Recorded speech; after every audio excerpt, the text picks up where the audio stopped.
কার আমাকে প্রয়োজন হলো না হলো তাতে আমার কোনো কিছুই যায় আসে না।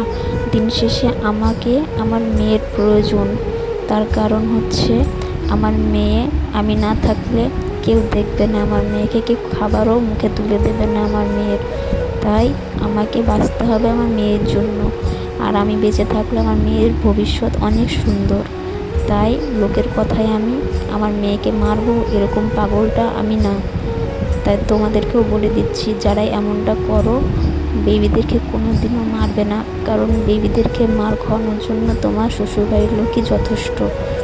কারণ তারা জানে তোমার বেবির ওপর অত্যাচার করলে তুমি তাকে মারবে, বা কোনো ওদেরকে জ্বালালে, কোনো ঝানমানগরি কথা বললেও হয়তো তুমি তোমার বেবিকেই মারবে। কিন্তু এরকম ভুল আপুরা তোমরা সবাই করো, আমিও করেছি।